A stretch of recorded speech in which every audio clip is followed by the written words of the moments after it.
with that, we should be live. Gunner Gerhold, thank you for coming on the podcast. Thank you for having me, Frank. Absolutely. So, I sound all right? yeah, you might want to be a little closer there. So, how are you allowed to go to school with your name? Like, I really don't know. Yeah.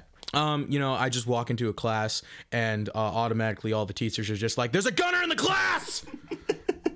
And they're not really wrong. No, there's really a gunner in the class. Do you think that, because sometimes studies have shown that people's names can affect their behavior to some extent? Do Yes. you worry that subconsciously you're training yourself to have more of an I don't know what the term is, an adjective for gun-minded mindset?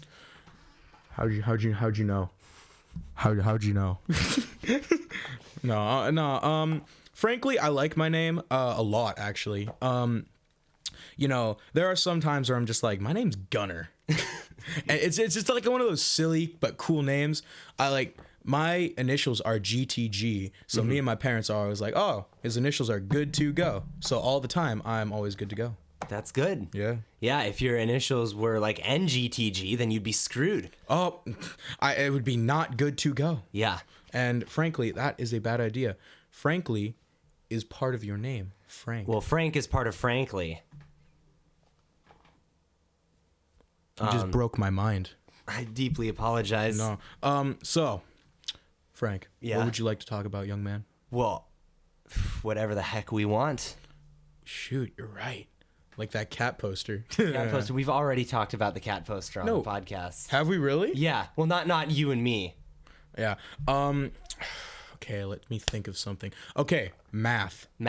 Okay, so recently, today, I was getting all of my grades up because you know how you just forget to turn in that one homework assignment the second week of school and your grades are like, whoa. Yeah. They just completely go down in the gutter. Everything explodes. Nuke. Just psh. That happened with all of my grades. And today I went and I got all of them up. And today I went into my math class. And, I went to talk with Miss Lindstedt. And, man, math sucks. I agree. Like geometry, I was trying to do it, and I can't. Geometry is a painful experience. Yes. What's the game? Do you guys still have to do the iPad game? The iPad game? There's an iPad game? The iPad game where you make the shapes and stuff? Okay. So I transferred halfway through geometry. I was in Mr. Hafey's class, and what his version of learning is I'm gonna just throw on a video. Yeah. So I was like, I ain't learning, chief. So I bounced out of there, went to Miss Lindstedt. But in Mr. Hafey's class, they do that game. What's it called? I'm blanking on the name. I know it's like a really stupid name. Oh, it's yeah. It's like awesome something. no, but it's like with these weird troll looking shapes. Yeah, the weird creatures in the trees. And it just keeps going up. Yeah. And it's just you gotta make the shapes to save the world. I love it when educators try to make things fun and they're not fooling anybody. Oh, not Education at all. is never fun. Not at all. But basically, in this class, I haven't even seen it once. Yeah. Yes. All right. You have anything specific would you like to talk about? Well, math sucks. Math sucks. That's something that we can... That's the first thing, people. Yeah, math sucks. That's always what you want. You want to connect with your guest. You want to have a common ground, shared values between two people. Yeah. I think that's the real division. Shared values. We go to a Christian school. We're both illegal immigrants. Yes. We go to a Christian school and it's are you a Christian or are you not a Christian? But that's not really the divide. The divide is between the people who don't hate math and the people who do hate math. Yes. Anyone who's math isn't my least favorite subject. What goes through their Get head? out of Monte Vista. Yeah. What are you doing here? No. We should deport them. Deport them from Monte Vista? Deport them from the United States. I don't want my country to be filled with that caliber of a person. That's true. Where would we deport? You know what? Iceland. Yeah. Iceland needs more people. Yeah, Iceland needs more people. But speaking of Christian and not Christian, Monte Vista. Whew. They've been doing no chapels recently, and it's been so nice.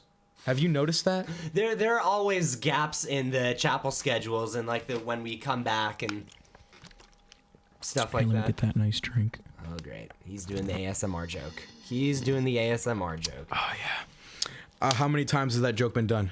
7? Too many. 7? Too many? Yeah. 7 sounds right? 7 sounds about right. 7 sounds about right. But here's the thing. Personally, I'm not a Christian. I don't really like to follow any religion. But the thing is, in Mr. Hurst's class, this is actually a really funny story. Did you have Mr. Hurst? I did. Okay, so he's doing the March Madness rankings. Did he do that? Yeah. Yeah. So basically, all last semester, I was like his least favorite student. I showed a clear and very visible hatred towards the subject of God and having to have it as a required class. And It's a Christian school. yeah, well, it's a Christian school that I'm being forced to go to. But I love it there, Yeah. football program. Come watch us, Monte Vista and other places. I'll probably post the schedule when we get it. But back to Mr. Hurst.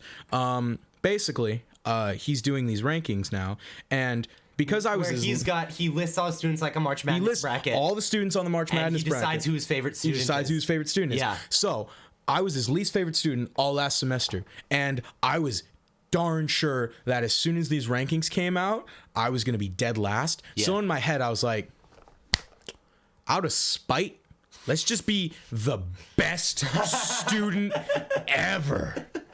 I showed up to the first class with not knowing about these rankings yet, and I literally ran around the classroom like, Mr. Hurst, I am back. Give me kisses. And I chased him around the classroom, and it was so funny. Like, everybody in the class was dying, and then I finally sat down and decided to listen to Mr. Hurst. I was like, I must gaze upon the Hurst's glorious hair. And take in all of the glorious Bible knowledge. Oh, yes. And don't forget the fact that he reads books. Did you know Mr. Hurst reads books? Yeah, he's got bookshelves. He loves telling you about how much he reads. No, but basically, then he tells us all about these brackets, and I look at the brackets and I'm like, I'm going to become number one, just out of spite. So, very second class, I show up. I sit down. I was like this the entire class. Hands folded like this, standing up straight, hawk eyes on Mr. Hurst, sinking in everything. Because it was a short week that week, I had Tuesday, then there was Wednesday, then I went to his class on Thursday, then waited for the rankings to come out as soon as I got back on Monday. And basically, what I did is I walked in that classroom and I didn't notice the rankings, and then I looked up and I was number 14. And I was like, okay, this is doable. Yeah. And I was just like astounded. And everyone was like, whoa. Why is Gunnar at number 14? And literally, like 4 kids in his class were like, why is Gunnar number 14? And he's like, he was actually quite studious yesterday. He said that. He was actually quite studious. The flaring of the nostrils. Mm-hmm. Quite studious. Very Mr. Hurst. And he's like, all right. And he flops a bunch of Bibles onto every desk. And he's like, all right, open up to 2 Corinthians, Yeah. And we read some parable about, like, soil. And basically, I read that parable, I want to say 20 times. Yeah. And he was like, all right, let's deconstruct the parable. Actually, no, I got to go back. Just back a little bit. So we're reading the parable, and some kid distracts him in the middle of class. And basically, Mr. Hurst is like, crap, I lost my place. And I'm like, verse 14, what are the da-da-da? And everyone in the class just starts dying and screaming and is like, what is happening? Are we in like Freaky Friday, alternate universe, some sort of random, am I allowed to swear? Yes. Some sort of random shit. And basically, Mr. Hurst starts dying because I was the kid who literally just was like, go away, Bible. and I was literally told him the verse, exactly where we were, and he was like, yes, this is exactly where we left off. And See, this is how you get them, right? You need a This is how you story. get 'em. You need a progression. yes, this is how you get him. But basically, Mr. Hurst keeps reading, and we get to the part with all the questions, and he's like, all right, so what do we think this parable means? And I'm like, just listing off shit like crazy. And I'm just going ham. And keep in mind, this is a block period. Yeah. So I just went ham. I was always saying stuff. And, that was the last time I was going to see Mr. Hurst that week. So basically, very next week, I'm very excited to see where I was in the rankings. Yeah. I'm just like, where am I today? So, I went home. I did what every normal kid does. I sleep. I bury dead bodies. I eat Takis and, the normal kid things. And then I come back to school on Monday and I look at the rankings and I'm like, holy shit, I'm number 10. Ooh. And at this point, I knew things were heating up. Yeah. Because when you have people at the top with names you don't even know how to pronounce, they're smart. Yeah. They're smart as shit. And, the person, I'm pretty sure they're a girl, who's been at top for like all the weeks we've been in school has stayed there since day one. Yeah. Like, not moved, not budged. And it's crazy how he just kicks people to the curb in these rankings. So I'm like gonna have to be good till March. It's getting cutthroat. It's getting cutthroat, basically. There was this kid named, you know what? I'm just gonna say his name because I love him. Maddie, who's in my class, and he somehow made his way up to like number 12 in the rankings. And for some reason, or in class, he was like being super distractive and bad. Dude got cut. Ooh. Like, out. He wasn't even on the rankings. He was like yelling at Mr. Hurst. He was like, Mr. Hurst, I'm not on there. And he's like, Mr. Hurst, in his general fashion, raises one eyebrow and is like, yes, you were very bad last class. All right, well, it's a high stakes game you're playing. But it heats up. Mm-hmm. Okay. So the day, I'm sorry for the clap. It's all right. Hope it didn't mess up the audio. We're good. Okay. But basically, number 10 that day, I was super good all class. I go home, do normal kid things, my homework, and I come back, check the rankings. A motherfucker's at 8. Hey. So far, I've been riding the number 8 spot this past week, and I've been killing it. And Mr. Hurst just announced our, what's it called? Resurrection Project? No. Wait, is that on? That's the 2,000 word paper on the resurrection, right? Okay, he didn't announce that. We're doing that on all fourth quarter. Mm-hmm. This quarter, we're making the movie. Oh, you guys didn't make the movie last quarter? We're making the movie this quarter, and we're doing the resurrection paper next quarter. Yeah. Saucy burp. But so far, things are heating up. Gunner's at number 8 in Mr. Hurst's rankings. Heading for that number 1 spot. Gonna Heck be yeah. And keep in mind, I hope Mr. Hurst doesn't see this. Don't show this to Mr. Hurst, people, but I'm doing this all out of spite. All out of spite. Well, I'll try not to blow your cover. Oh, trust me, me broadcasting it to millions of people for a funny story works so well. Every time I tell this story, people do exactly what you do. They just laugh their asses off because I'm doing this all out of spite. Mm-hmm. Because just to prove to prove a point, just to at the end of the day be like, ha, I did it. I'm your favorite student now. And now I can go back to being me. Suck it. So do you think that such a system, because Mr. Hurst, I think, maybe takes a little bit of pride in being out of the box in the sense that you wouldn't, as a normie teacher, you wouldn't think of literally making a linear ranking of which students you favor and which students you don't like. So I think you're enjoying the process. Oh, I'm enjoying this. Do you think that everyone else So is enjoying the process? Frankly, there's this one kid in my class, and I feel really bad for him, actually. But I think he doesn't care. But Mr. Hurst just shits on him all class.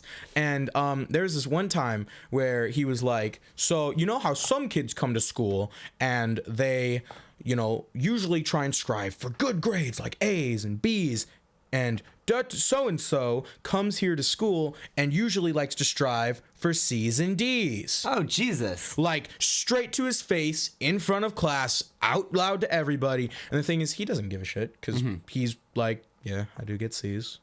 But, that just shows you how Mr. Hurst is. Yeah. As a teacher.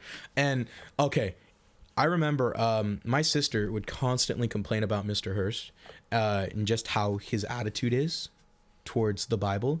And she complained so much to my mom that my mom took it upon herself to schedule a meeting with Mr. Hurst on how to teach. And I was like, and the second I got in the car and my mom told me about this, I was like, why did you do this? And she's like, well, I thought, you guys just really didn't like it. And I was like, Mom, you don't do that. You don't just take it upon yourself to go and talk to our teacher personally, who I'm trying to get to the top of the rankings for, and talk about how he should teach the Bible when he's been teaching the Bible for years. Yeah. Oh, also, if you didn't know this is Mr. Hurst's last year at Monte Vista Christian. Yeah, I know. He's becoming a pastor, and frankly, I'm glad he's going. I'm so glad he's going. Pasta la vista. Love you, Hursty boy. But that's my Mr. Hurst story. I see. Yes. And so far, we've done a chill 45, 46, 47, 48, 49, 50, 51. It's heating up. 52, 53, 54, 55, 56, got one 57, 58, 59, 19 minutes.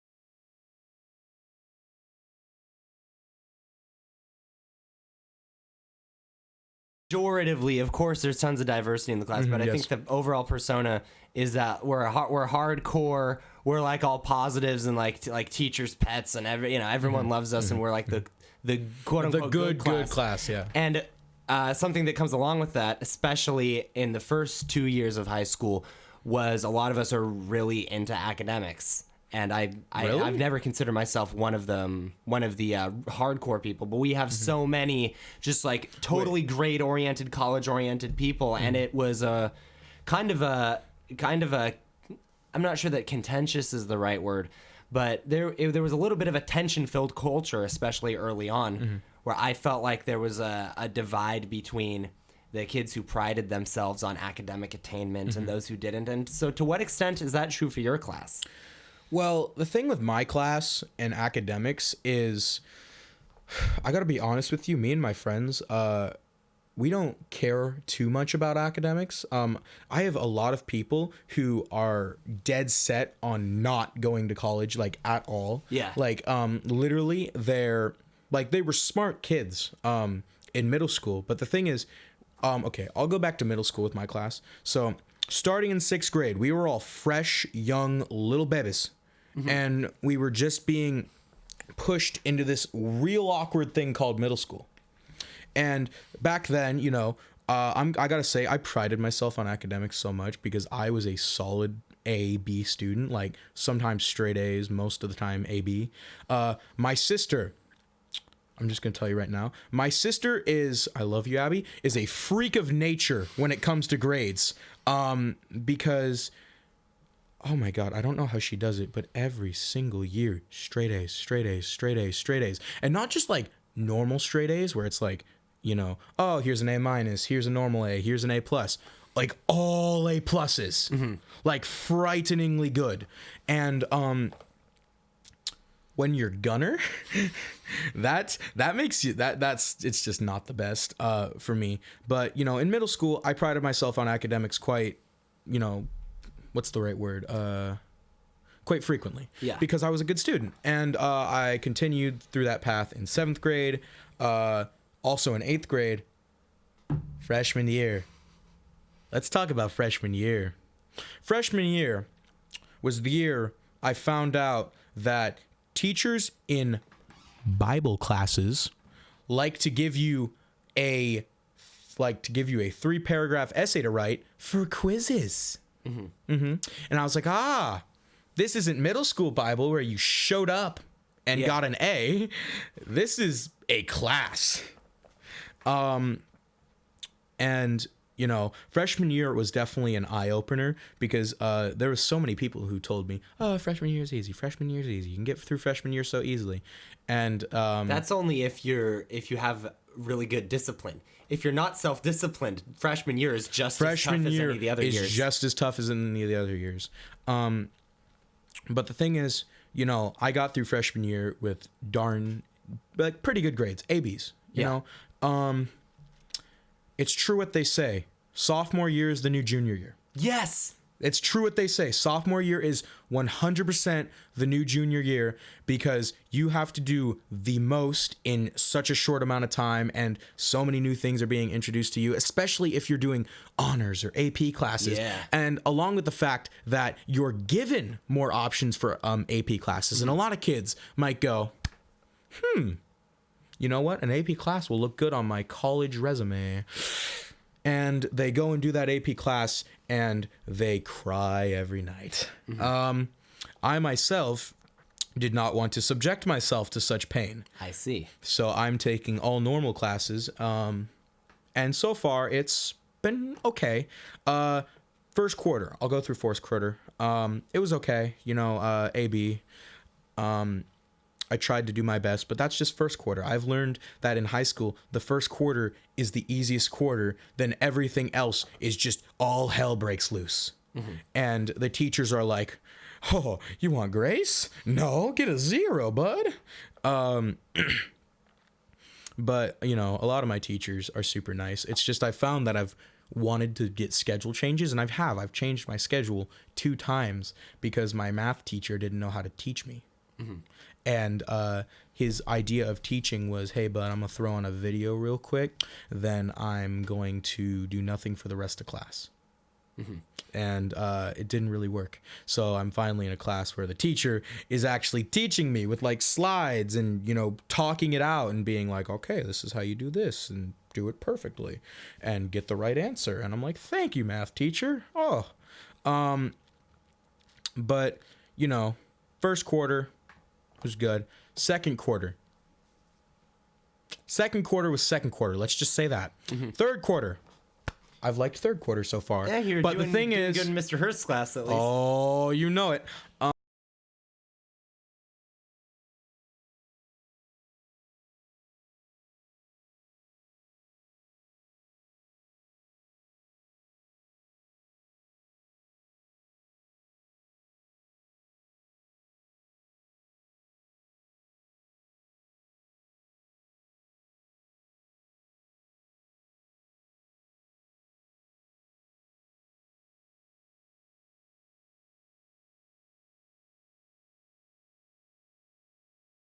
Break till, you know, I got to Christmas break. Yeah. Because I literally sat down in my chair and was like,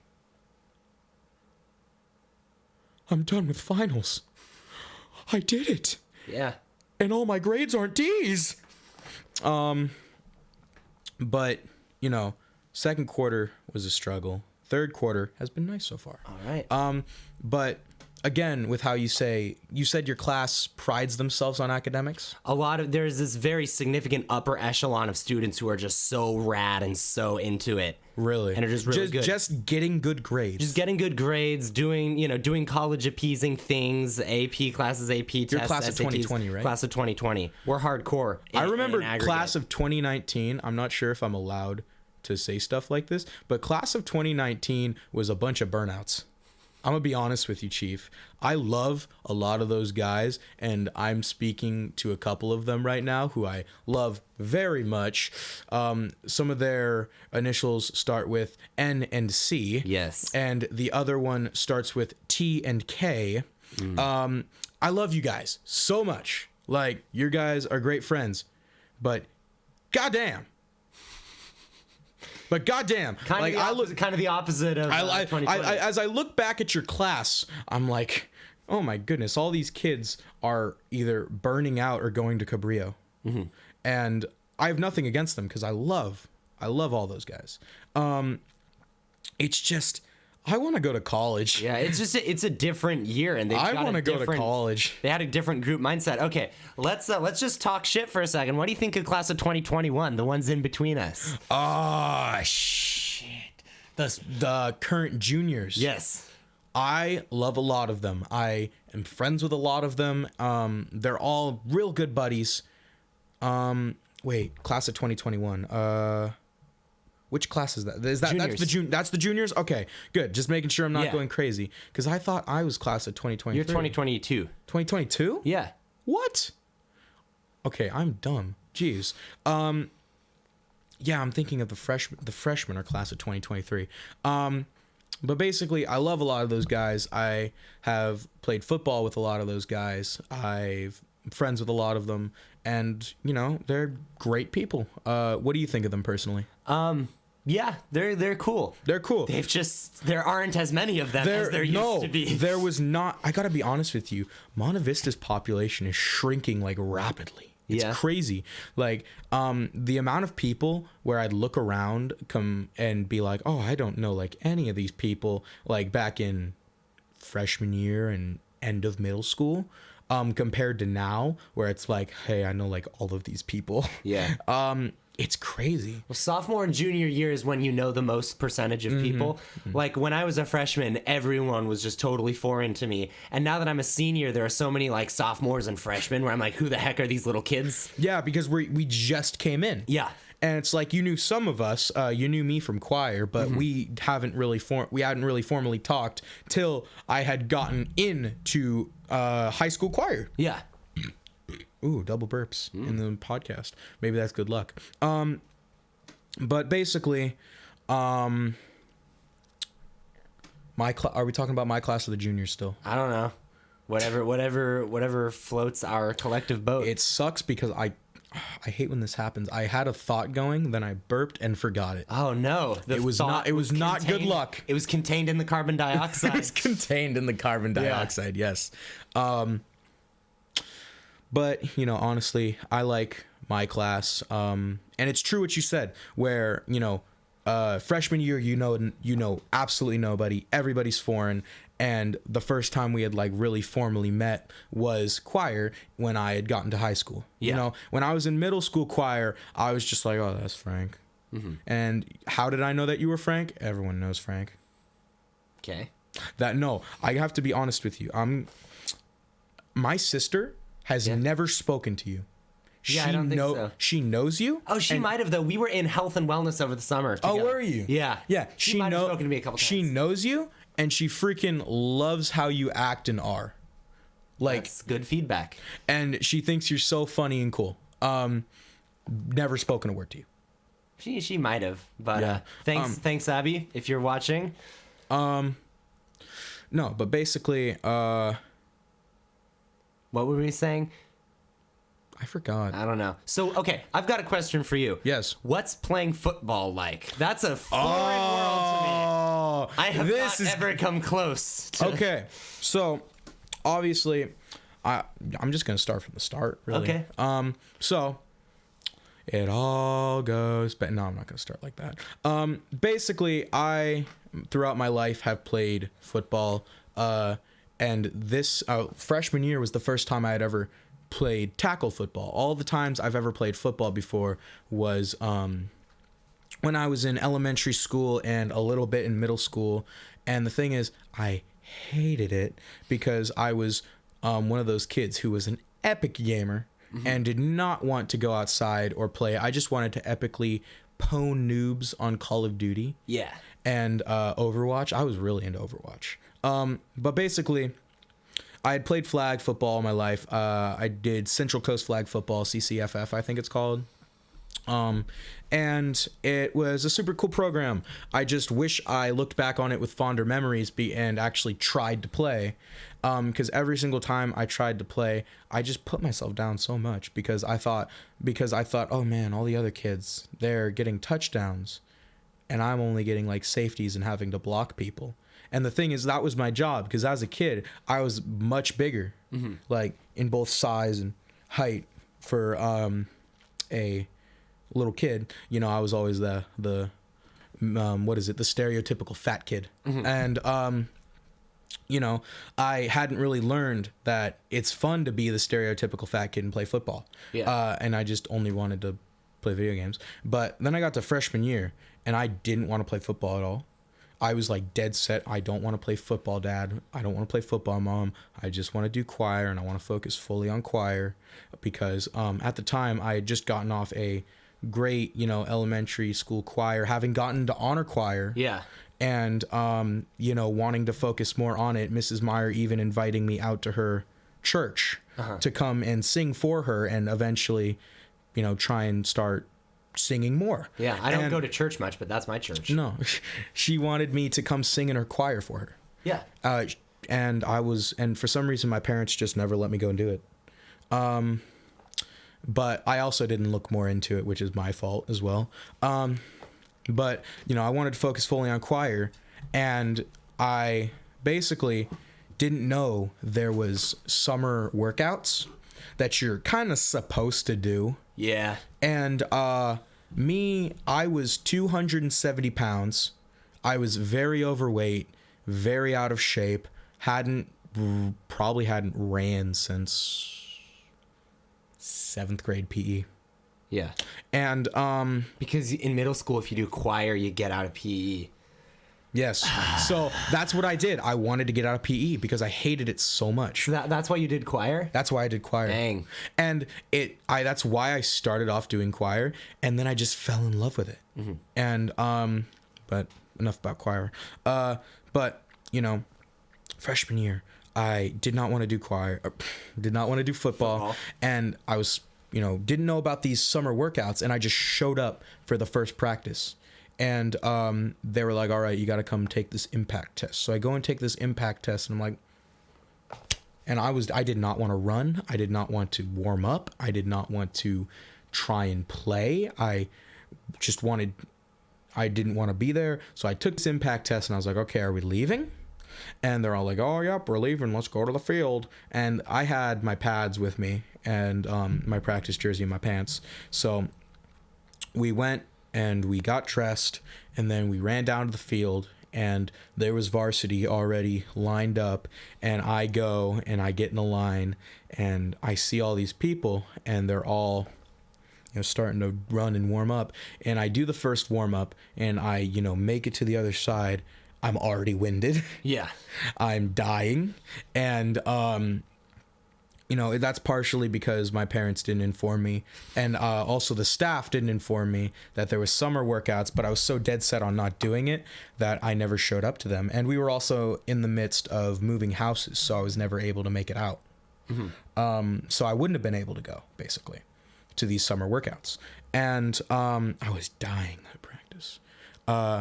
By the end of it, and it turns out I had showed up in the midst where we do the most conditioning ever out of all the practices. By the way, conditioning is just a sportsy word for running and wanting to die. Yeah. Yeah. I had showed up to the practice where we do the most conditioning. Coach Williams later told me that it was somewhere around 315 sprints overall, something like that, which in fat person terms is hell. Yeah. But I showed up on the hottest practice of the year and died. I threw up 3 times. Oh, jeez. And I basically Didn't want to do any of it. I was screaming at the coaches. I was screaming at the players because I just didn't want to be there. Like begging for mercy, Begging for mercy, not wanting to go, telling them to all fuck off, and like, I didn't want to do this shit. I don't want to be here. And you know, Nathan Rangley, you know that guy, got right up in my face. And the thing is, I was a pretty tall freshman, and I'm still growing, and I was about as tall, a little shorter than Nathan Rangley, probably 5'11". Nathan Rangley's like 6 foot, 6'1". And he got right up in my face, and I got right up in his face, and we were just fucking going at it with each other, just like telling each other to fuck off. He was like, I don't care if you don't want to fucking do it, fucking do it. And we were just going, and I just got it all done. And by the end of that, I was like, well, the team hates me. Yeah. I've ruined all chance of me wanting to be accepted or wanted on this team. Why am I still here? And I got home that night, and I was like, I don't want to do football. I don't want to play football. I don't want to be around football. And for some reason, it was like only one practice and like a break. So it was like 2 days of break. Oh, yeah, I think it was like we practiced on Friday and then had weekend. Okay. Yeah, something like that. And, or it was still over summer, something stupid like that. But basically, I got home and I was just looked at my mom and I was like, I don't want to play football. I don't want to play football at all. I was tearing up. I was like, please don't make me do this. And, I had put my pads, I'm sorry. I basically went home. I talked to my parents. I was like, I don't want to do this. And my parents are like, okay, you can quit. And they were both crying. My dad was bawling his eyes out because he had wanted me to play football and wanted to watch me play football all his life. And that's what he wanted to watch me do. And basically, you know, it was still summer. Because we had a practice the next day. Okay. I walked over to my dad's car. My dad was silent. Didn't say a word. I put my pads in the back of his car, went in the passenger seat and sat down. Didn't speak a word, didn't say anything. Just, we drove there, and he was like, go. When we got there, I was like, okay, I love you. And he was like, just go. And my dad starts tearing up, actually. It's kind of was a sucky experience for me. But I go and I walk over to the office and I see Miss Simpson, and she was like, and I was tearing up. She was like, oh, aren't you a part of football? I was like, actually, I'm looking for Coach Rodriguez. I think I want to quit. And she was like, oh, that's sorry. I'm sorry, that sucks. You know, Jonathan plays football and he loves it. I'm sorry that you don't feel the same way. And you know, that was really nice of her to say. But I walk into Coach Rodriguez's office and I sit down. I'm like, hey, can I talk to you for a couple seconds? And Coach Williams is also there. And I sit down and I talk with Coach Rodriguez for a little bit, you know, set my pads down. He talks to me.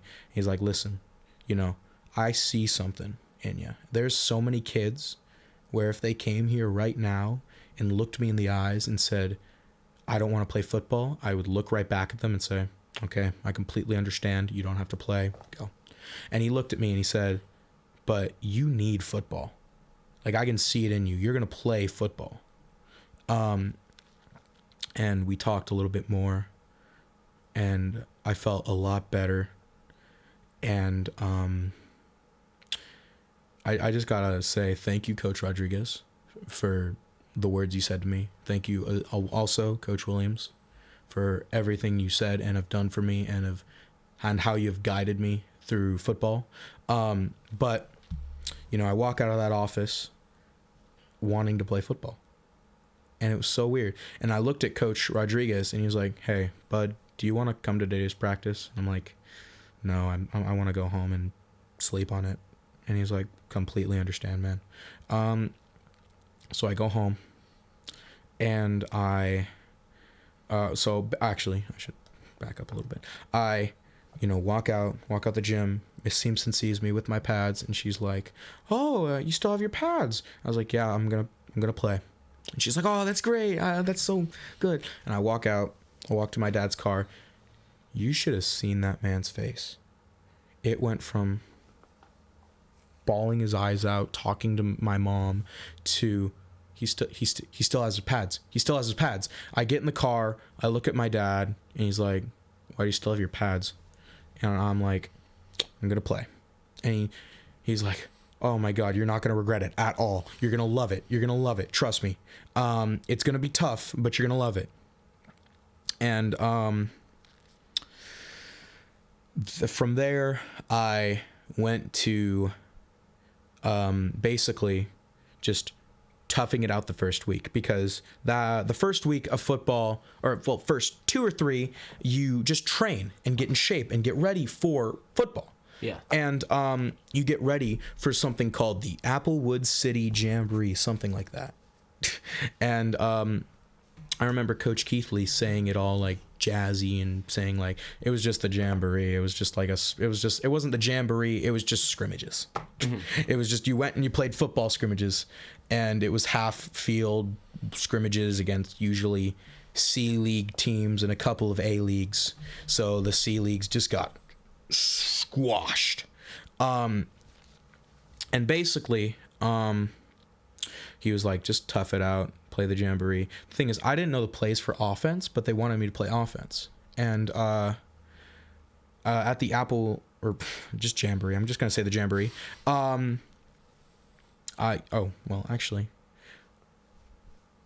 Coach said tough it out to the jamboree. I did all those practices, made it to the jamboree. I was actually late. I was late to the jamboree because I heard a time wrong. Because I was so tired after a practice. Mm-hmm. And the thing is, after every practice, have you ever gotten like rib cramps? Actually side cramps. Probably. Side cramps. Okay. When you're 270 pounds, the side cramps you feel are immense. It's the only thing you feel when you run or move or do anything. You're out of breath. You're dying. That's how I was after every practice. And I grew to love it. But, it definitely took a while for me to really integrate into the team after the show I had pulled at the first practice. But, I made it to the jamboree. I was actually late, and I had to sit out for the first 2 games. And I wasn't allowed to go in till the second half. And basically, I went in there, and I really didn't know what I was doing, and I didn't know the rules of football at all. So I was actually holding a guy on offense, which you're not supposed to do at all. And you actually get penalized if you hold someone on offense. And basically, I was holding this dude, and I just kept holding him, and he tried to break free, but he couldn't break free. And eventually it got to a point where I had walked away because the play had ended, and the dude tried to start fighting me, and then Tyler Krajewski just sort of was like, "Oh, okay, buds, separate it up." And but he got all salty. I'm pretty sure it was a kid from St. Francis. Shout out to St. Francis in the last league. Or wherever they are, but I'm pretty sure they're pretty low in the leagues.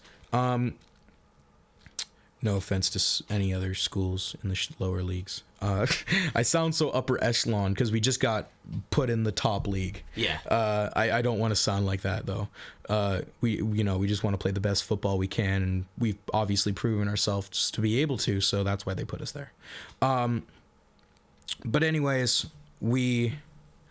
I was holding this guy and just got pissed, and I toughed it through the jamboree, got to play a little bit, didn't really know the play calls, didn't know anything. Basically, in the huddle, I was like, I don't know what to do at all. They were like, just do this, or just sit here and block. And I was like, okay, perfect. Mm-hmm. And because you've done a bunch of exercise, but you haven't really practiced the I've done a bunch of exercise, but I haven't really practiced the game all that well. And I did okay, I want to say. And my punishment for missing half of the game, or for missing the time that I was supposed to be there, was sitting out for the first half. And it was really cool because there was other kids who were late, and they still played. Mm-hmm. So basically coach punished them, and he was like, okay, who else missed? And I was like, oh, I missed. And he was like, oh no, but I made you sit out, so don't do anything. So that was nice. But anyways, I did okay at the Jamboree freshman year, and I, just kept getting better. And the first week we were up against Christopher. Now, Christopher, if you don't know, is kind of a good school. They were pretty good. They're pretty good at football. And their JV was all sophomores. And keep in mind, we were going into that year as a full freshman team, having to go up against sophomores and probably some juniors in that mix as well. Because the football program the population had gone down so much. It had gone down so much, so yes. What would have been the freshman team wound up being the JV team, and then everyone else was put on varsity. Yep. So basically what happened for that year is what a healthy football team looks like is freshman, JV, varsity, but Monte Vista has such a low population. The freshmen and the JV mix, so it makes it a bigger team sometimes. So this year we were huge. We were a huge team because we had the incoming freshman class, and we originally had like three sophomores go up, and two were actually no, I want to say it was like five. Aiden Williams, Andy, Will Mesa, and Clayton, 4. Aiden Williams and Andy got bumped down to JV, and they played with us that season, and they loved it. They loved playing. Will Mesa and Clayton, though, stayed up, and Will, out there killing it, bud. Love you. Clayton, also out there. Love you, man.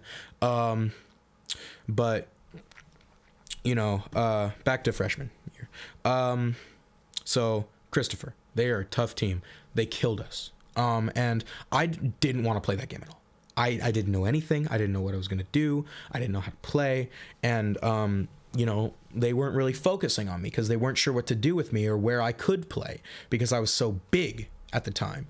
And, I'd been losing weight. I'd been getting a little more in shape, but it was tough. It was real tough.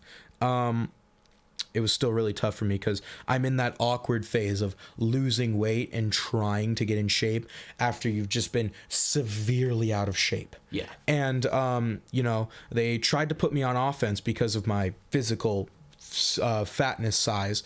And they tried to put me at tackle, tried to put me at guard. I played a little bit of center, love center, but Andy took that job from me. And, eventually, I found myself to the defensive side of the ball, and Coach Keithley was like, let's put you at nose tackle. And I learned the play calls for nose tackle. Defensive calls are so easy, by the way. Offensive plays, for offense, you have to learn plays. For defense, you need to know where you're lining up to stop that play. So it's almost like because I'm so unfamiliar with football, it's almost like a choreographed set of So every week we get something called film of the other team. And this film helps us learn, okay, what plays do they like to run? What and film, that's just videos. And it's just videos of how the school that was against them and how the school that we're going up against tackled them and how we could tackle them better. And basically, we would watch film, coaches would make plays, see what works the best, and every week we'd learn new play calls, new things, where to go, and we'd cover all bases. So even if it was like called once in that game, it was covered. Yeah. So by a play call, you mean is there someone who will say a code word? Yes. And then you all go and do your thing? So basically, I know so little about football. So for defense, that we do something called a muddle. And a muddle is where the defensive nose tackle is in the front, the defensive tackle is in the back, and the D ends are right in the front, and the linebackers and safeties and all that other such. I really only pay attention to lineman positions. I'm sorry, I'm that kind of football player. But basically, and DBs as well. The DBs and the DNs and the linebackers are all behind the DNs, the D tackle, and the D nose. And the linebackers will look at, what formation the offense is getting in, and they'll call something like bear, bear, bear, or like bear gold, bear gold. And, when we hear bear, we'll line up over the guards, and we'll bang into the center and do a blitz. And when the safeties and DBs hear gold, they'll get in their positions, and basically we'll just try and cover them the best we can and see what they do, and try and adapt and move and see where the ball is. The thing is, you have to keep your eyes up when you're playing defense. There's not a dull moment when you're playing defense, because you always have to keep your eyes up, see where the ball's moving, see where it's going, see if you have to get a real quick rip around the guard or the tackle to try and sack the QB, or maybe get a fullback who's coming down on you, or even just kill like a lead blocker who's trying to protect someone who's trying to run the ball. And I eventually, when I moved to the defensive side of the ball, I learned these play calls really well, and I went into my first game. Mm-hmm. And my first game that I went into was... when I went into that, I was starting... It was the second game. I'm blanking on the name, sadly. We lost, by the way. We went 2-8 that season. But basically... what was that? Oh, that's just me messing with the thing. I forget the school, but basically, I was doing good. I was getting tackles. I was actually playing really good defense, and it got to a point where, I was starting to become one of the guys. So because I know it was in your head that there was going to be tension because of how obnoxiously you had acted at that first practice. Do you think that really carried out? Was there a real sense of them not liking you? At the start, I want to say yeah. Mm-hmm. There was definitely a bit of a, is stigmatism the right word? A little bit of just a stigma against you? Yeah, stigma against me. And, it did stink, but I just kept working on it, getting better, and I got good. And the game where I really started to shine was against King's Academy. And I did really good. I killed it out there. And I want to say I got like 4 tackles, which is good for a nose. I think it was like 4 tackles and a sack, which is really good. Especially a sack. I just kept working on it and getting better and getting better and getting better. The game that stuck out to me the most was the St. Francis game. Because the St. Francis game, St. Francis that year on their JV only had enough players to play, to basically, play, have an offense and have a defense. But, oh my goodness. Ah! Oh no, you're crashing into the window. But basically, they really only had enough players to cover the offense. So, and a couple extras. So they had a lot of guys going 2 ways, which if you've ever gone 2 ways in football, it sucks. What do you mean? So what does that mean? You're playing both offense and defense. And so you basically never come off the field. Mm-hmm. So maybe I just fundamentally don't know how football works, but basically you've got the field here, and you've got 2 horizontal lines of guys, more or less. Let's just simplify the formations. One of them has the ball. They kick the ball or throw the ball or something, and they're trying to get it to the side. Do you want me to explain football to you? I might just have to actually get the game explained to me. Okay, so Frank, you're going to watch a football game with me one day, and I'm going to explain it all. But for now, I'll give you football 101. So the game starts off with a kickoff. Yeah.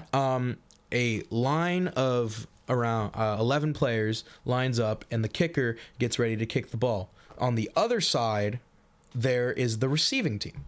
And that team will basically try and receive the ball and run it as far as they possibly can before the offense has to come out and continue moving the ball.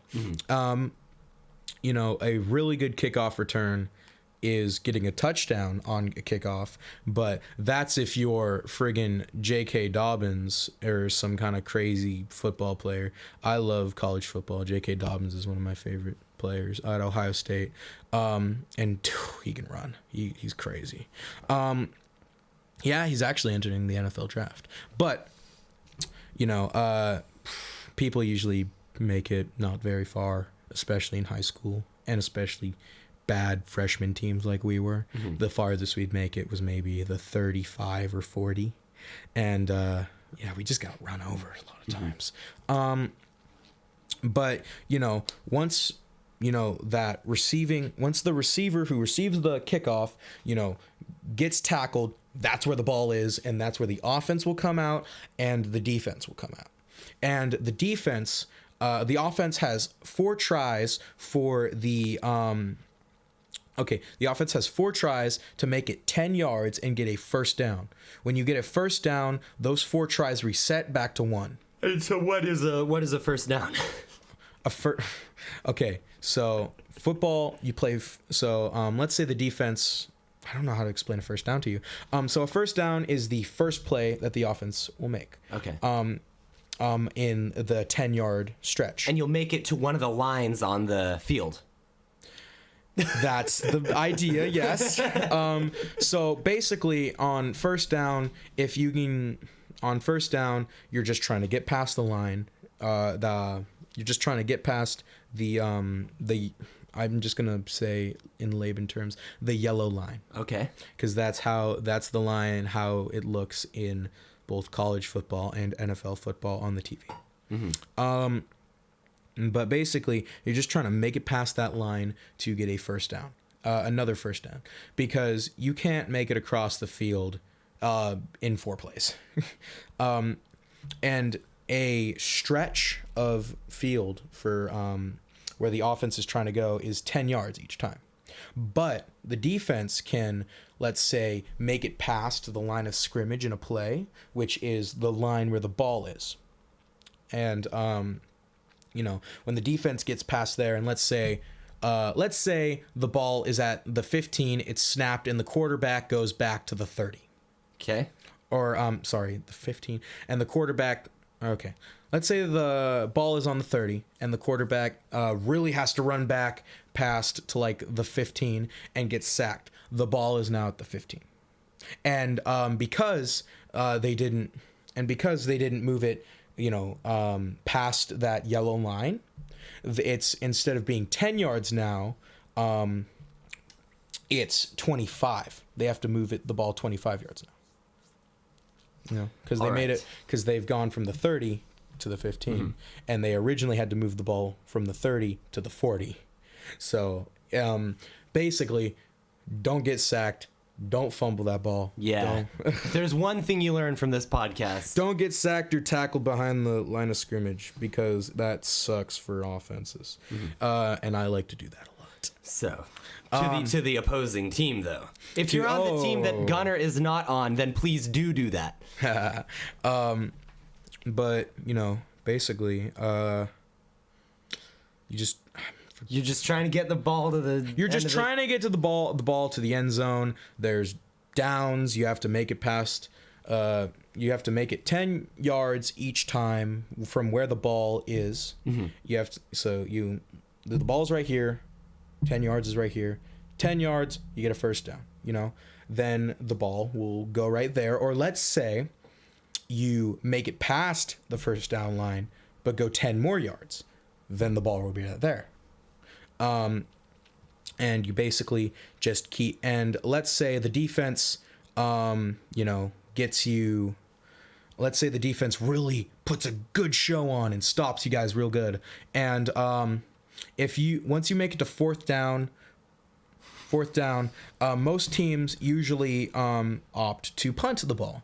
And when they punt the ball will go all the way to the other side to make sure that the other team is in a worse position to score. And basically, just try and kick that thing into the stratosphere. Yeah. And in a similar fashion to the kickoff, there will be a receiver who will try and receive that ball, or if they can, the defense can block the kick, which will count as a fumble, I'm pretty sure.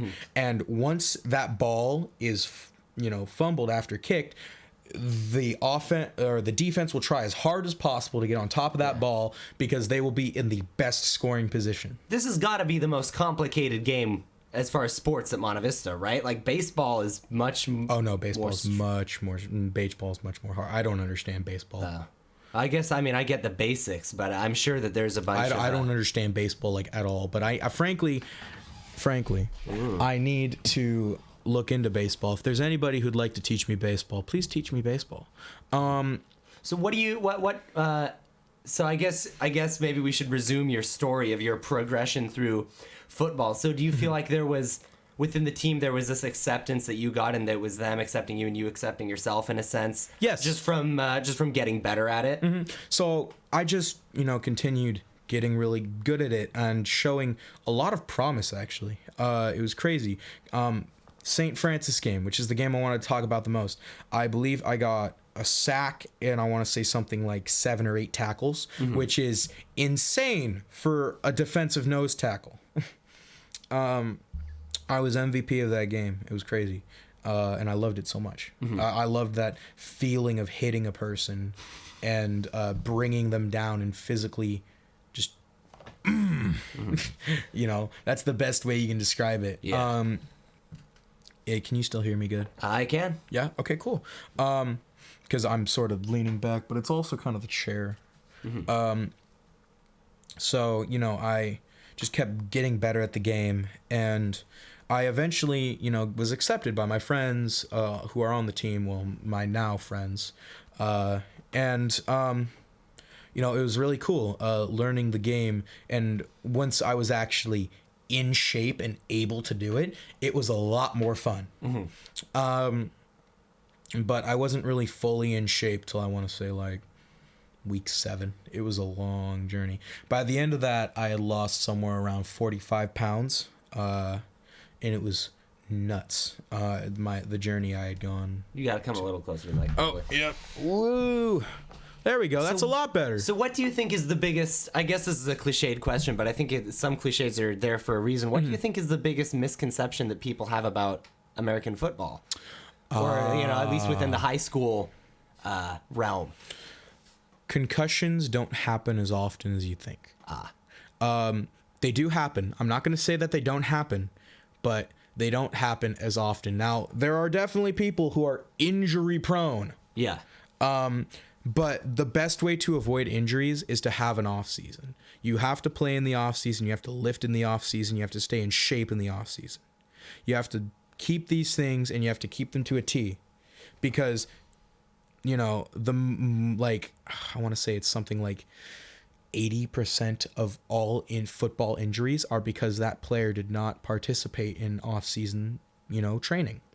And, that's why I went to every single off-season practice for sophomore year, and plus lifted in the gym during freshman year. I started my off-season. I'm gonna look at the calendar. Okay. Because I don't know dates at all. Because I'm terrible. Where'd I put my calendar? There it is. When does school end? End of May. End of May. Okay. I started my off season, I want to say somewhere in end of March, start of April. And I started by lifting originally and just getting in the gym, and I probably missed 3 of those lifts. I went to like every single one, and if I wasn't lifting in the morning, I was lifting after school. And I was constantly in the gym. I was constantly working with Coach Medina, trying to get better. And then spring ball hit. And, spring ball is this fun thing where you get to play football without pads. Ooh. And I just got to tell you, spring ball is so fun, especially if you go to Aptos camp. Aptos Camp is this camp that Aptos High holds and invites schools out to, and schools are also allowed to ask if they may join. And I'm pretty sure we were invited to Aptos Camp. And we went, and oh my god, it was so much fun. Because you're given these soft shell helmets. So, old football helmets with like the leather? Yeah. Yeah. Imagine that, but like high-tech memory foam. Okay. And with little MVC logos on the side. Nice. And that's what we wore for football. And it was nothing else, just those and, workout shirt, shorts, long socks, cleats. And because you don't wear pads till, I want to say just a couple weeks till school starts. And I just gotta tell you, the first practice with pads is, it's a rude awakening, definitely. Mm-hmm. And it's, kind of like, oh man, it was so much fun playing without those on, and it's kind of sucky playing with these on. But after the first week, you get used to it. So, but is it a little bit of a cultural hysteria that isn't really justified of the concussions and then the brain damage that they think O.J. Simpson had, and the permanently makes you a murderer? I gotta be honest with you. Back then, that was a different kind of football. That was true, honest, smash mouth football. Those guys, every single time they went out on that field, NFL and college football wise, they were trying to literally kill each other. Mm-hmm. They were ripping at each other. Horse collar. Do you know what horse collaring is? No. So basically, it's when you grab the back of someone's pads and you pull them down like that. Yeah. And that was penalized. The wedge block, which is a kickoff return block usually done by linemen that was originally fairly popular, was taken out of both NFL and college rules because it was causing injuries. And overall, from then to now, football has evolved into a game that is much safer and much more fun to play.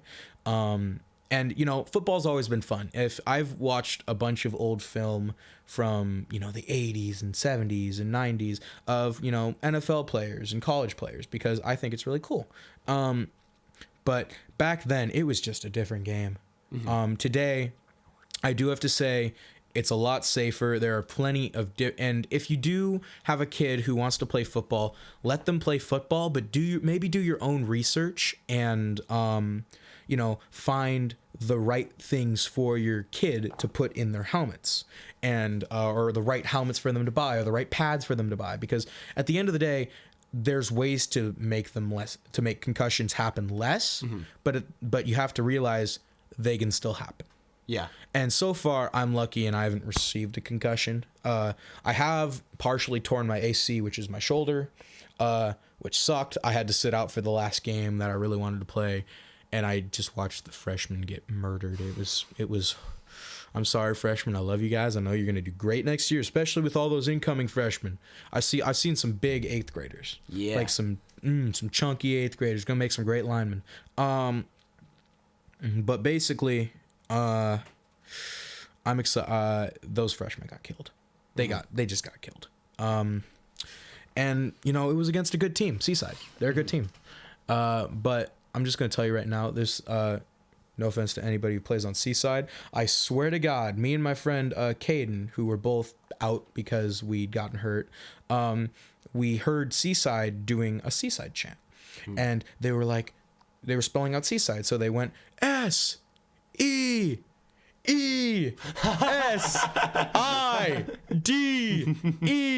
Seaside. We swear to God, we heard them say Seaside. And me and my friend Caden were laughing our asses off when the freshmen were practicing kicks. And the thing is, they had taken our kicker / wide receiver Aiden Keegan up to varsity to play with varsity against Seaside to help out and make the team look bigger. And because I was injured, I didn't get asked. But for playoffs, I did get asked, and that was really cool. I got to go to the first CCS playoff game where we sadly lost to Branham, but Branham's a really good team. You know, they're a very good program. We're a D4 program. They were a D1 program, I believe. So it was like, you know, fairly sized medium team against a million guys. Yeah. And so how does that... So there's ranking and stuff for high school football where it's just how good has this team done in the past, and so we'll link you with similar players, but that can result in different sized teams. There's believe it goes from Division 5 to Division 1. Division 1 being like large public schools, Division 5s being like St. Francis. Yeah. You know, like a small team. And I forgot what I was gonna say. Branham. You know, it was a huge team. We tried our best. We went out there. We really tried and gave them our Monta Vista best, and we put up some points on the board. But Branham had a dominant offense and a very good defense. You know, our offense and defense is very good. I love all the guys on the offense and defense who play football with me. And, you know, oh, by the way, I just got to tell you, the practices for that playoff game was amazing. There wasn't freshmen yelling. There wasn't any music going. It was just pure, innocent football. It was the most amazing thing ever. Everyone was quiet. Everyone was respectful. Everyone was listening. Everyone was keyed into what Coach Rodriguez was saying. It was like the most perfect practices I've ever been to. And it was really surreal because I didn't realize how loud the JV team was till they weren't there. Yeah. And, you know, it was a really cool experience. I loved being able to being able to dress for that last playoff game with my brothers. I love them all. No homo. But, you know, it was just such a cool experience, and it felt really cool to finally go up to varsity and play, practice mostly. But the thing is, I shouldn't have played that week. I got cleared to play after a AC tear and shoulder. And you know, what I did is I'd slap lidocaine patches on it, and then I'd have it taped. Then I'd throw on my pads, and then I'd move it, and I'd be like, it hurts when I get up to here, so I can play. And it eventually and it sucked at first because I couldn't hit the sled. If you know the big 5-man thing that's down by the practice field, or with the bags that's on like that giant thing. Yeah, that's a sled. And I wasn't able to hit that. And it sucked because I couldn't really get in a stance all that much. And I was basically just a scout hitting dummy, and did my best with the pain I had. I was able to get in there and play a little bit, but, you know, there would be a couple times where I'd just get the right blow to the shoulder, and it'd just be like, ooh, that didn't feel real good. And I'd be like, Coach, not happening. And he'd be like, okay, cool. It's fine. And, you know, people would get in. It was actually really cool. Lucas Loudon, love that dude. You know, he wasn't invited out, just showed up and watched a practice, and Coach Rodriguez asked him if he wanted to come and play with us and, you know, dress out. And he was like, yes, please, to play more. I want to play more football. And, you know, any of us who were on the JV team last year would have done anything to go and play some more football. We loved it. And I remember talking to the freshmen at their last practice. I was like, you are going to miss this. Like, I didn't think I was going to miss this the first year. I missed it as soon as it was over. But I went into wrestling, so I didn't really... So it was just sort of like football wrestling. Like, there wasn't a break. It was football wrestling. But back to football. You know, it was cool having those practices, finally making it up to varsity, and meeting and doing so many crazy and cool things that I never thought I would ever be capable to do. And, you know, it's awesome. I love football, and will definitely continue to play it, and all 4 years, because that's the thing. There's tons of kids who I've heard do freshman, sophomore, junior, not senior. And the thing is, senior year is the most important year of football. Because it's your last, you know, you should want to play that year. And I'm pretty sure those people that did skip out on that year regretted it. Yeah. But I didn't hear any names. I just heard people that did do that, and bunches of people who were like, "You are playing all 4 years, right?" I was like, "Yes, I'm playing all 4 years." But that was, you know, basically football for me. It was super fun. I loved it all. All right. Yeah. Glad I could explain it. Absolutely. Yeah. It's just such a foreign territory to me. Like I'm just not in the football crowd and circles. You've never really been a sports person, right? No, not at all. Have you done any sports before? Yes. Well, but when I was like 9 and 10, I was on a swim team. I never really liked that. I can see you doing swim. And then in order to get PE credits, I was on the tennis team last year, my junior year. Oh my goodness, I remember seeing you in the highlight reel. Okay, that was awesome. I thought you were gonna play tennis again. No, I tennis is a fun game. I like tennis, but the time commitment of doing a sport, it's just not worth it. It's just not worth it. I don't love it enough to make it my thing that I'm looking at. Because I feel like if I were to dedicate hours after school every single day to a sport, I'd have to really love it. And I don't really love tennis or any sport. Yeah. Do you ever, actually, this is a good question. Do you ever look back on your high school, you know, middle school, elementary experience and be like, man, I should have tried a sport? Not really. No? Well, for one, because I did. I have that little check mark. Yeah. So at the end of the day, you're like, I did try tennis, you know, it was fun, but I did not work. Yeah. Sometimes you know, I'll have a little bit of a moment of maybe I should have done X thing just because it's cool, and I've just never been a particularly like physically active or athletic person, but I do value exercise. Do you exercise? No. That's one of the things that you're lucky. You're one of those guys who's got a killer metabolism. Yeah. So you can literally, do you like just eat whatever you want, go to bed, and it's like, oh, I'm skinny. I eat whatever I want and I'm skinny, but I'm incredibly weak. He's beyond lucky. I have to work so hard to look at least a little bit skinny. And the thing is, I haven't been working out at all. This has been my break time. But I am going to start up track and field, which is really fun. I'm going to be a thrower. But the thing is, like, I'm skinny, but I'm not sure I've ever won an arm wrestling match. Really? I'm not exaggerating. I lose to like 5 foot tall girls. All right, ready? Wait. Do we hold our... We should actually... Okay, hold on. Wait, this is going to happen. For those of you who are just listening, I guess, on Spotify or whatever, we're trying to set up for an arm wrestling match here, so you're just going to have to try to enjoy the noises. Hold on. See, this is the problem. Okay, I'm gonna swing around like this, and it's going to be real... Oh, wait, should we just stand up?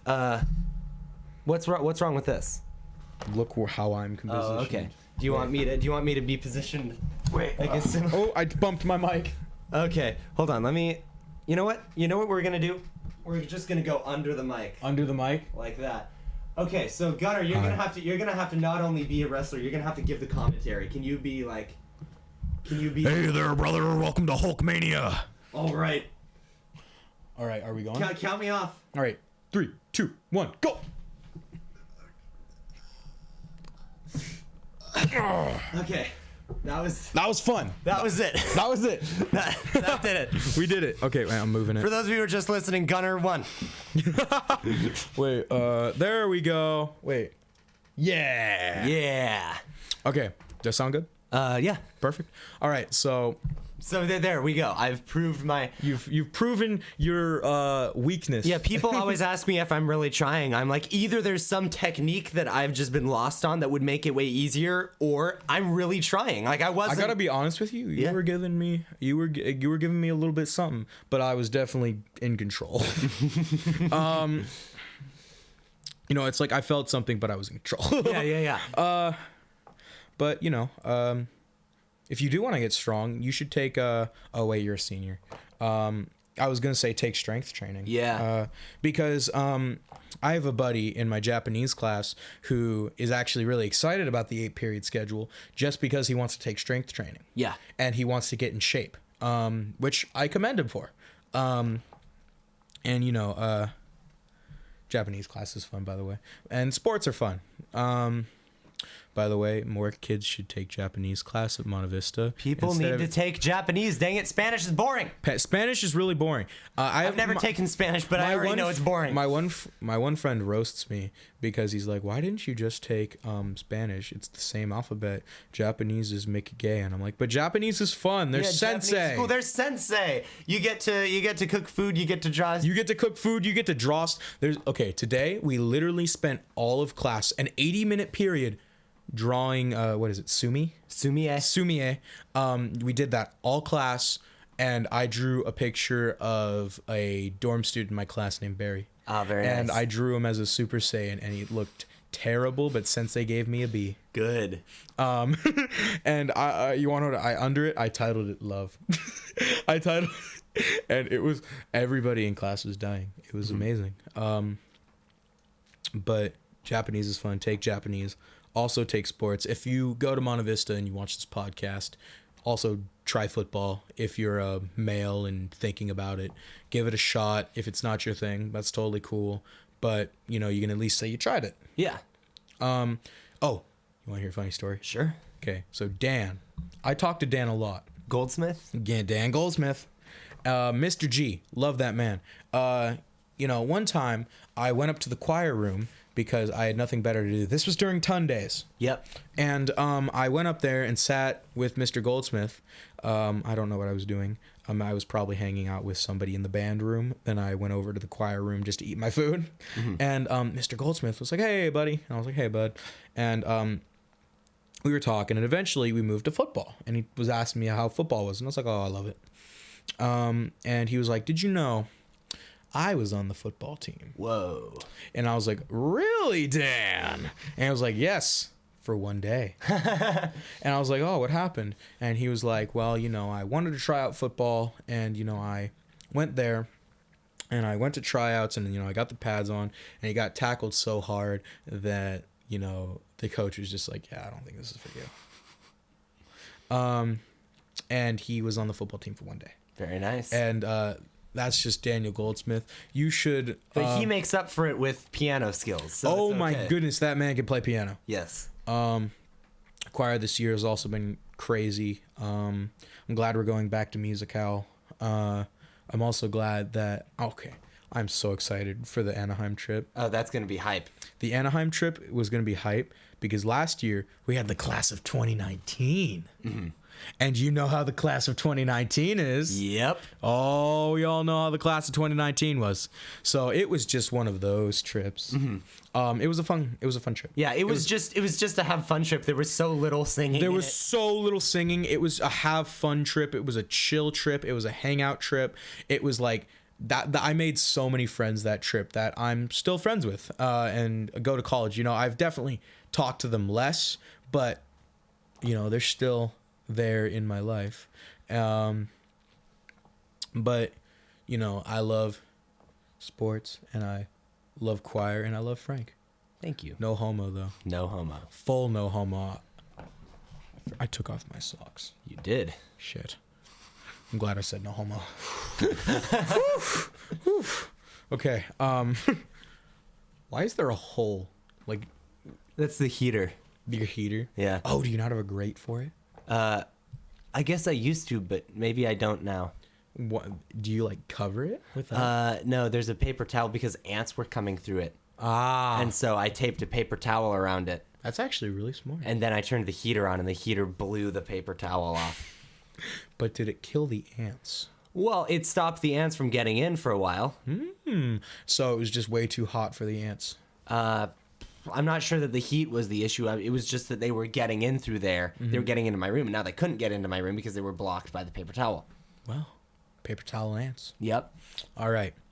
So I'm gonna sling it back to you because I talked about football for a very long time. Yes. All right. So what would you like to say, young man? I don't know.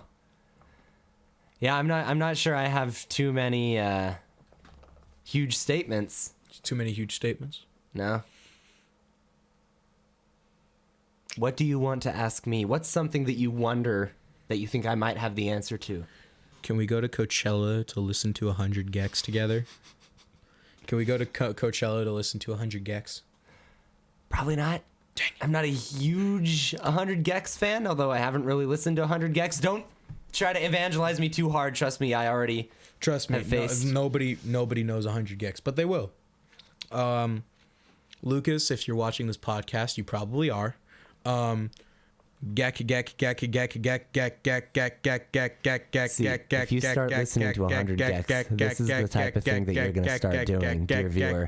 For those of us who still, our ears haven't been burdened and taken their innocence away by 100 Gex, we don't understand this type of thing.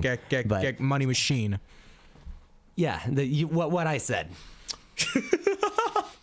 No, but let's get real Anthony Fantano hours right now. Okay. Lucas, I know you love him. I know you want him real bad. It's frightening how bad Lucas.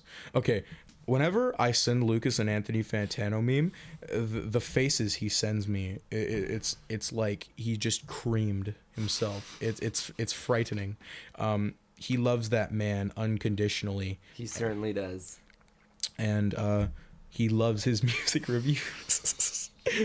No, but I have a confession to make. Yeah. I got Lucas started watching Anthony Fantano. I'm sorry. What have you done? On behalf of the entire planet, I apologize. Oh, no. Okay. And now, like, I don't care. Like, I was never a big Fantano fan, but so he became one. He is I swear to God, I love you, Lucas, but I swear to God, he's a fan of he's a fan of Death Grips just because Anthony Fantano gave them a 10 out of 10. Oh, yeah. No. That's the only reason. And the thing is, I got to be honest with you. I'm sorry, Lucas. I listen to Death Grips. I hate them. Yeah, I don't see the appeal of Death Grips. Everybody's just hyped them up so much, but I really don't get it. I really don't like Death Grips. I mean, The Money Store is good. That's a good album. I tried listening to, I think it's No Love, Deep Web, something like that. Mm-hmm. The one with, I'm just going to say the one with the cock on the album. Yeah. Wait, you mean the one with the black box on the album? Yes. The one with the black rectangle. Black rectangle. But basically, I tried listening to that album. Listen to Guillotine. It's listenable, but I listened to the one, the album with the cover that has like all the mouths like over a ball. Maybe. No, yeah, it's like I'll show you the album cover because it's really creepy looking. I can imagine it. No, like okay. You have to see it. It's like that kind of album cover. I like to call Death Grips reverse ice cream sandwich. Why is that? I can't say it. Year of the Snitch. That's Year what it's of the called. Snitch. Okay. Year of the Snitch. It's just. Can they even see that? No, they can't. They can look it up if they need to. No, but I liked The Money Store. Their other stuff is But what do you think? What if you're to put yourself in the shoes of people who do like Death Grips? Do you think it's just Fantano? Do you think he's created the Death Grips fandom? Like, what do they see in it? Honestly, I gotta be real with you. I think most of it's Fantano, but I feel like there is actually people who are into really weird alternative stuff like that. Yeah, really abrasive. Yeah, really abrasive, crazy, and people would probably look at me and be like, "Why do you like 100 Gex?" And I'll be like, "You know what? There's ways the music sounds. I think it, sounds nice in my ears. I think they have a real good use of autotune. I like how things can just explode into craziness. It can go from like It like a song like 800 Decibel Cloud, where it can just start off really slow and nice, and I'm thinking, I could listen to this going to bed, and then all of a sudden it explodes, and their outros are just the best because they just destroy your ears. But it's in a good way. you know, that's what I like 100 gecs. There's probably many reasons why people who, you know, listen to Death Grips and really like Death Grips. Like, I like the song Get Got. That's a really good song, you know, where it's like, get, got. The thing that Lucas always does around you. Does he really just like hang around with you and just go, get, got? No. No? Because I've heard he does that. I heard he just goes, get, got. I'm sure he does. I wouldn't put it past him. But he did send me a video of you and him in one of the choir rooms, and he either was going like get, or he was saying get, got. Was he doing get, got? I don't remember. No, he sent me a video of Frank is all. And it was probably you guys in AP Music Theory. Yeah. But you know, I can see why people like Death Grips. You know, it's different, but it's cool. Yeah. And they definitely can make some really good songs, and it's too much for me. Mm-hmm. It's in my playlists, so I know there'll definitely be time where I come across a song and I'm gonna be like, I like that. Mm-hmm. Mm-hmm. So, would you like to talk more about music? I don't know. I don't really. There's nothing really just that I'm itching to get out about music. People always ask me, what music I'm into, what genre I like. I never know how to answer it. It's like, Frank, what are your hobbies? Frank, what do you want to do when you grow up? What colleges are you going to? Because music kind of also defines a person. And what music do you listen to? I just can't answer them. I just shrivel up. Honestly, geez, my taste in music has changed so much.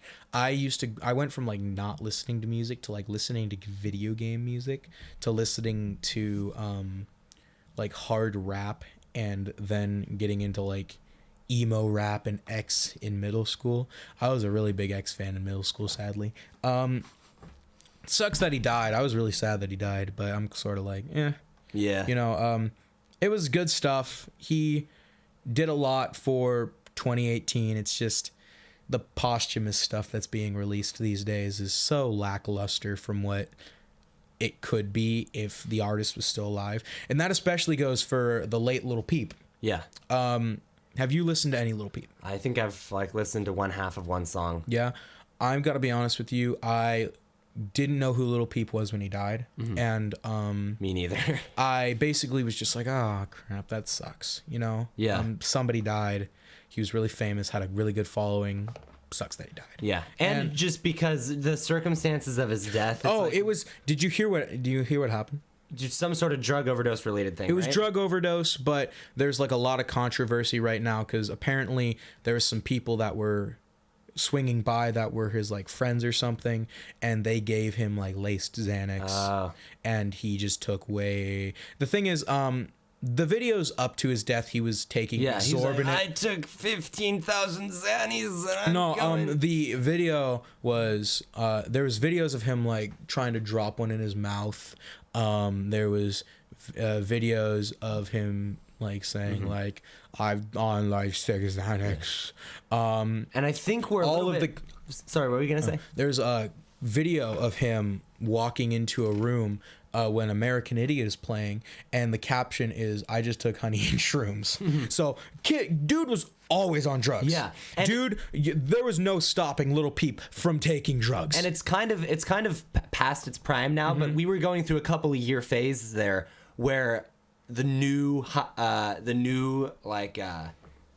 prominent pop culture, rap culture was just filled with drugs. Glorifying being a drug addict. Drugs, yeah. Whereas it used to be that everyone was scared of gangster rap for selling drugs, for glorifying selling drugs, for glorifying violence, and for all that. But the rap eventually became mainstream, and so did the drugs. Yeah, no, but then rap became, now you're not the drug dealer, now you're the one who's buying the drugs and taking them, and now like it's glorifying being a junkie. It's before there's an Eminem song, and I forget what it was, but it's Black During the Shady Days on the Slim Shady EP, and it's literally just Eminem going, I got weed, I got acid, I got cocaine, stuff like that. And he's like, I'm your brother, whatever you need. And that's how he raps it, because, you know, that was like the silly Eminem back then, who was just like, ha, I'm gonna kill your mother. Yeah. That was Eminem.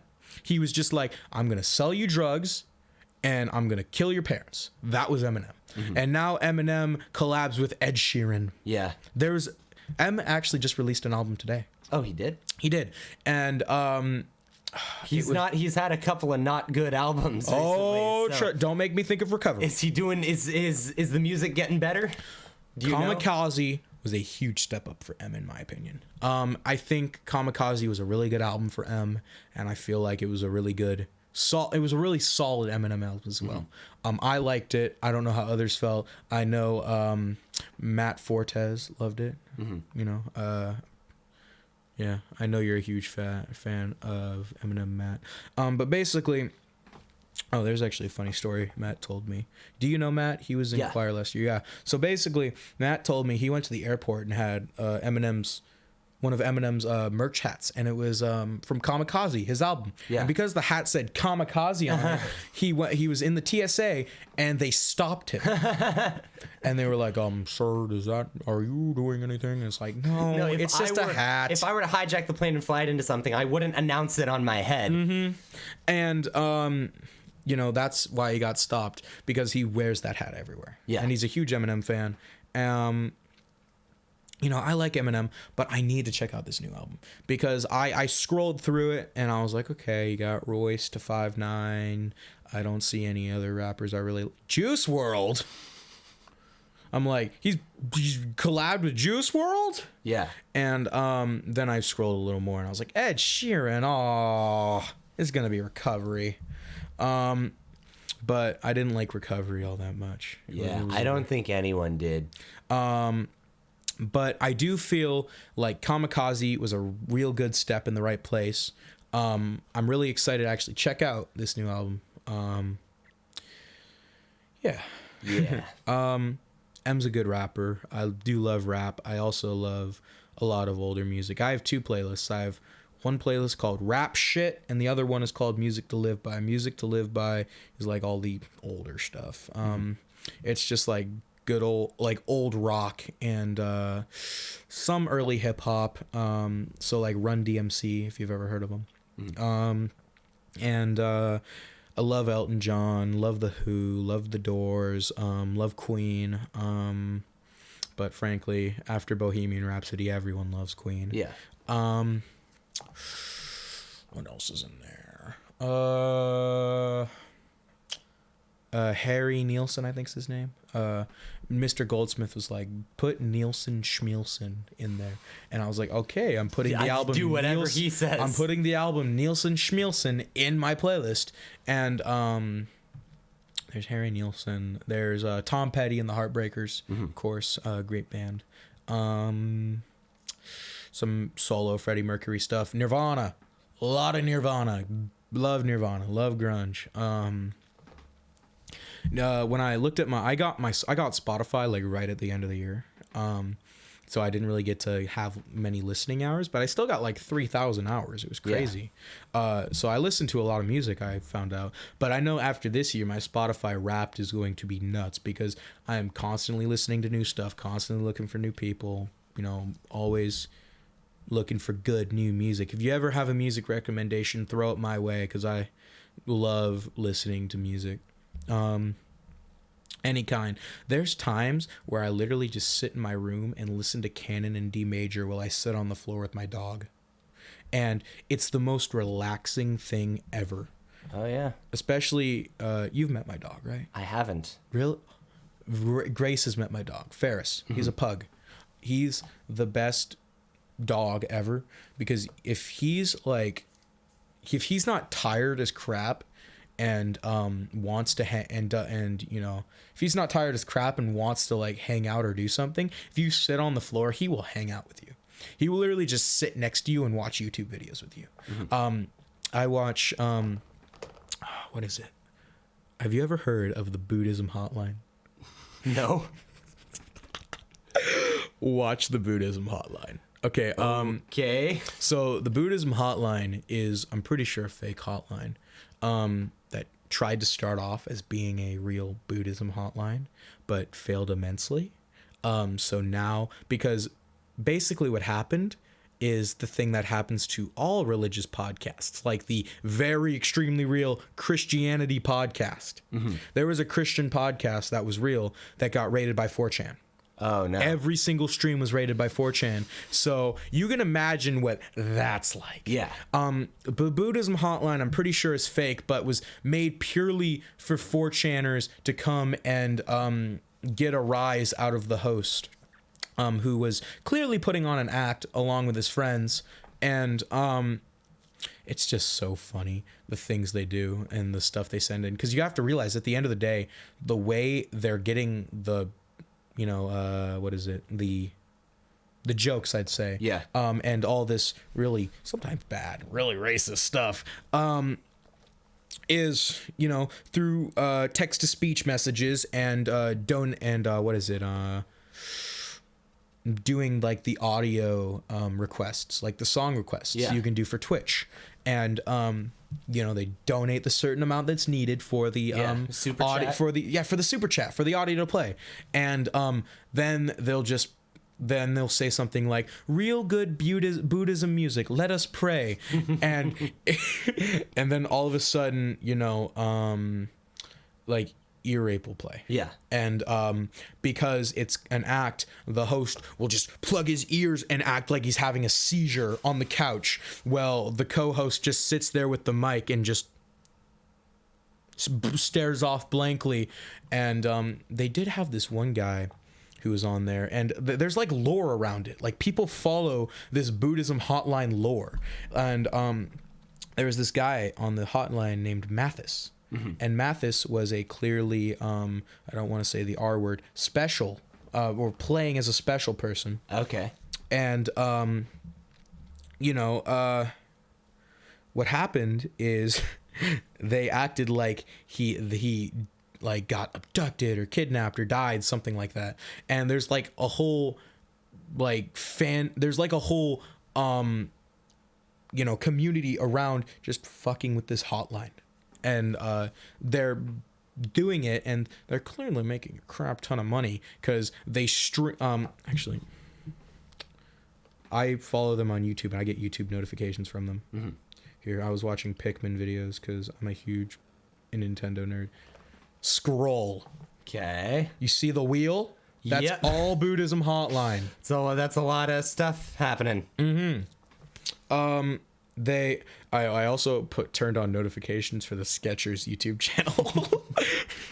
so I can see when they're making those crisp memory foam shoes. Yes. Oh wait, this is cool. Oh no, wait, wrong hand. You see this band? I see the band. I've had this band on for many months. Very nice. Yes. And it's breast cancer because I had a Monta Vista band that I had worn to like game 7, I want to say. And I had worn it all summer plus past summer. So I was going on, I probably could have worn that band for a year and a half. But yeah, I only probably got to wear it for half a year because during our Monterey game, last game I got flagged for having a band on, and the ref was like, "Get out of here!" And I was like, "What? It's just a band. I'm not gonna like hurt somebody with a rubber band. You're not gonna take it off and go and then nail someone." So I had to basically take it off the time, and I quickly, because my coach was like, "Garner, take off your band." I took off my band, threw it on my bag, and I think I threw it on the wrong bag. Oh no! So I lost my band because I thought I had it. Ugh, that's like the 5th burp, Jesus. So I lost that one, and it really sucked because I had worn that band till there was just like, because it had like stuff that said like Monta Vista and #Mustang, something like that. And I had worn it till there was like one speck of white from the letter. Yeah. But yeah, I love wearing these bands, and I need more bands. If you have bands like these, give them to me. Or music recommendations. I will wear them when this one breaks. But so far, I haven't taken this band off once. Very nice. Very nice. Yes, and it's a good message. Breast cancer. Yeah. but I just wanted to share that real quick for funny. You know, I have to do the funny. Of course, funny is always necessary. We have to do the funny. We have to be funny. We have to be funny. Funny. If they're unable to locate the funny, we're doing our jobs wrong. We lost it. These look like GameCube ports. They are not. They're XLR ports, but I bet you I could plug a GameCube controller into there. Physically? Yes. I think I could plug a GameCube. I have a GameCube. I will bring a GameCube controller to your house and try and plug it. Just to prove it. Because I think I can do it. All right. Or a Nintendo 64, because I have that too. I'm, again, a huge Nintendo nerd on my off time. But Sega Genesis has blast processing. Like, how could you be a Nintendo nerd after that? Because I have a SNES Classic and I play Earthbound. Earthbound's so much better than any Sonic game. Yeah. Actually, no, I gotta take that back. I really liked Sonic Mania. Sonic Mania was fun. Oh, and I got it for free on my PlayStation because I had PlayStation Plus. But do you want to talk about video games or how you feeling, bud? I don't know. We don't have too much time left. Yeah. Where you want to cap it? I don't know. We could. Is there anything else that you've just got to get off your chest and blast out into the internet Airwaves? Let's see. No, nothing. Except for, come watch a Monte Vista football game. Heck yeah. Especially when we get that new field. Yeah. We're getting a new field. We're getting a new turf. What's the ETA on that? When are they saying it's going to be done? Okay. So originally that field was supposed to be done over summer, or not over summer, over the football season. Yeah. Because it was going to be a lot less money than doing it over summer. Over summer it was going to be like 16 million, and over the school year it was supposed to be like drastic, like 2 something. And they were like, okay, let's get this going. They started getting it going. They started ripping up the field and getting it all going, and they started getting ready to lay down turf when all of a sudden Santa Cruz, in the same fashion of how Santa Cruz usually does things, is like, whoa, wait up a second, you don't have the right permits. Yeah. And all of the construction workers were like, oh crap, we don't have the right permits. And they basically paid for sod. Like, the company had to pay for sod to resod the whole thing, and had to apologize to Monte Vista, and they're looking for dates, and they're probably gonna have to, they might have to start ripping up after track and field. Oh no. So it's gonna be a while, because track and field has to use those facilities for training. So it's gonna be a while till that new field gets in, and Coach Rodriguez is really hoping it doesn't get done, have to be done over the football season next year, because that'd be terrible. And the thing that sucks is for the longest time we could have played on that turf, like football games on that turf, or on that field, but they didn't let us. We decided to play our games at Watsonville High. Yeah, but that is the current ETA on the field, as you say. All right. Yeah. Well, I there's a very good chance I'm gonna be gone before the field's complete. Dude, even when you're gone, try and make your way back and come watch Gunner play. Absolutely. Hey, at least I'm around for the Performing Arts Chapel. Oh my good dude, okay. Just a couple more seconds. Yeah. That is it's amazing. Oh, the practice rooms are so rooms, dude. We have to literally. I need to go to those practice rooms after school and hang out, because those are the best practice rooms I've literally ever seen. They're amazing. Choir room's great. How much have you been in the band room? I've been in the band room once, and that was to do sectionals with Dr. Daner. Yeah. And it's huge. Yeah. It's gigantic. Mr. Tun is probably just giddy with joy. Oh yeah, so much stuff you can do. All right, well, let's just look hopefully into the future for new developments and new things being built. And thank you so much for coming on the podcast. Problem, man. It's been a pleasure. And I have to walk over there to stop streaming. So walking. Yeah.